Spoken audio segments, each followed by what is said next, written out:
आज के वीडियो में हम भाग 16 देखेंगे संविधान का। देखो इसमें है ना कुछ वर्गों के लिए विशेष प्रावधान।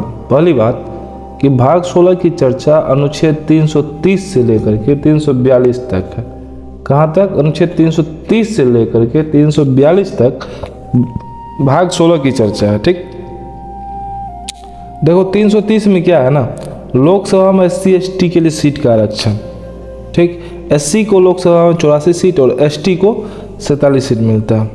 331 में क्या है, लोकसभा में 2 एंग्लो इंडियन को राष्ट्रपति मनोनीत करेंगे जो भी निरस्त है।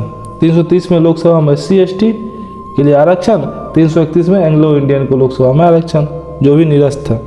332 में वही विधानसभा में SC/ST के सीटों का आरक्षण और 333 में विधानसभा में एक एंग्लो इंडियन को राज्यपाल मनोनीत करते हैं। 334 में लोकसभा तथा विधानसभा में SC/ST का आरक्षण 2030 तक बना रहेगा। ठीक, 334 में यह है कि लोकसभा तथा विधानसभा में SC/ST का आरक्षण 2030 तक बना रहेगा। 335 में नौकरी तथा प्रमोशन में SC/ST को आरक्षण और 336 में नौकरी तथा प्रमोशन में एंग्लो इंडियन को आरक्षण, ये भी फिलहाल निरस्त है। 335 में नौकरी तथा प्रमोशन में SC/ST को आरक्षण और 336 में नौकरी तथा प्रमोशन में एंग्लो इंडियन को आरक्षण, ये निरस्त है। 337 में क्या है, एंग्लो इंडियन को शैक्षणिक अनुदान स्कॉलरशिप। ठीक, एंग्लो इंडियन को जो हम लोग स्कॉलरशिप देते हैं आर्टिकल 337 में है। ठीक, SC आयोग देखो इसका गठन 65वां संविधान संशोधन 1990 द्वारा दिया गया है। यह 7 सदस्यीय है। SC आयोग का गठन 65वां संशोधन 1990 द्वारा किया गया है, 7 सदस्यीय है और 338 अनुच्छेद में SC आयोग की चर्चा है। 338 SC आयोग, ठीक, इसका गठन 65वां संशोधन 1990 द्वारा किया गया है, यह 7 सदस्यीय है। ठीक है, देखो 338 का को ST आयोग, 338 का को क्या है, ST आयोग, इसका गठन 89वां संशोधन 2003 द्वारा किया गया है, यह 5 सदस्यीय है। इसका गठन 89वां संशोधन 2003 द्वारा किया गया है, यह 5 सदस्यीय है। ठीक, अनुच्छेद 339 SC तथा ST दोनों के प्रशासन तथा कल्याण केंद्र का कर्तव्य होगा। देखो एक बात याद रखो, SC तथा ST आयोग के अध्यक्ष की नियुक्ति प्रधानमंत्री की सलाह पर राष्ट्रपति 3 वर्ष के लिए करते हैं। आयोग अपनी वार्षिक रिपोर्ट राष्ट्रपति को सौंपती है। आयोग का अध्यक्ष कैबिनेट मंत्री के बराबर शक्ति रखता है। अनुच्छेद 340 देखो, यह एक वैधानिक निकाय है जिसकी सिफारिश मानने के लिए सरकार बाध्य नहीं है। ठीक, देखो पहला पिछला वर्ग आयोग के अध्यक्ष काका कालेकर थे, 1953 का समय था। ठीक, 340 में क्या चर्चा है कि ये मतलब पिछड़ा वर्ग आयोग का चर्चा है। ठीक ना, इसके बारे में क्या कहा गया है कि यह एक वैधानिक निकाय है जिसकी सिफारिश मानने के लिए सरकार बाध्य नहीं है। ठीक, देखो पहला पिछड़ा वर्ग आयोग का अध्यक्ष काका कालेकर थे, 1953 में बना था। ठीक, दूसरा पिछड़ा वर्ग आयोग के 1979 में जनता पार्टी के मोरारजी देसाई ने गठन किया। 1979 में जनता पार्टी के मोरारजी देसाई ने गठन किया। दूसरा पिछड़ा वर्ग आयोग अर्थात मंडल आयोग ने OBC को 27% आरक्षण की बात कही है। ठीक, मंडल आयोग की सिफारिश को 1990 में विश्वनाथ प्रताप सिंह ने लागू किया था।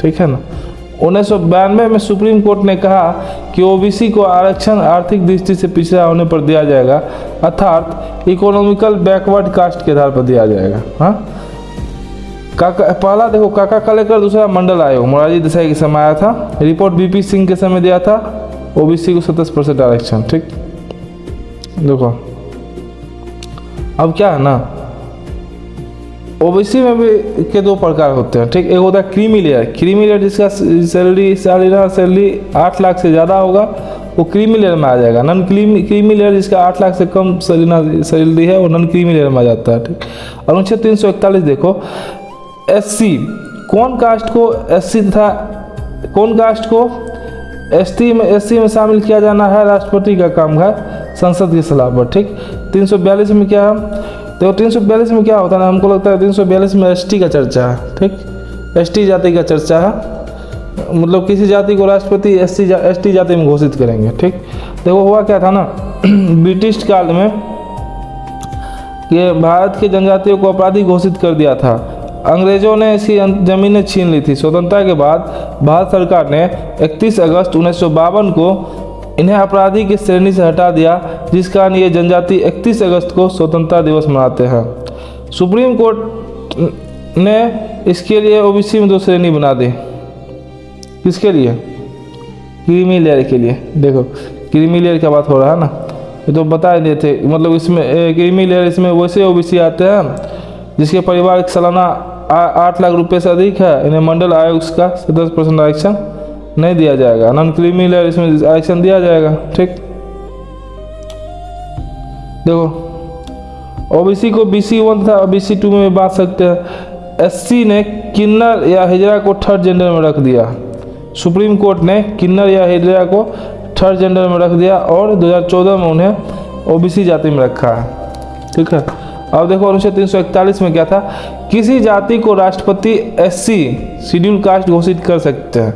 342 क्या है, किसी जाति को राष्ट्रपति ST जाति घोषित कर सकता है। राष्ट्रपति द्वारा घोषित किसी जाति को SC ST जाति श्रेणी को बाहर निकालने का अधिकार संसद को है। ठीक ना, मतलब कि राष्ट्रपति इसको घोषित कर दिया, उसको संसद बाहर निकाल सकता है। अब देखो अनुसूचित जनजाति का निर्धारण सामाजिक पिछड़ेपन के आधार पर है, तो सभी जानता है। सबसे पुराना जनजाति यारवा जनजाति, सबसे बड़ी जनजाति भील, सबसे खतरनाक सेंटलिन, दिवाली का शौक मनाता है थारू जनजाति। सर्वाधिक SC कहाँ है? यूपी में। सर्वाधिक ST कहाँ है? MP में। अनुसूचित जातियों का सर्वाधिक घनत्व कहाँ है? पंजाब में। मातृसत्तात्मक खासी नगर जनजाति है। देखो सर्वाधिक SC यूपी, सर्वाधिक ST MP। अनुसूचित जातियों का सर्वाधिक घनत्व पंजाब में मिलता है। मातृसत्तात्मक खासी नगर जनजाति है। देखो हुआ यह था कि सामाजिक सुधार अधिनियम आया था। बंधुआ मजदूर उन्मूलन 1976 में आता है, बंधुआ मजदूर उन्मूलन। उसके बाद 1986 में आता है बाल श्रम उन्मूलन।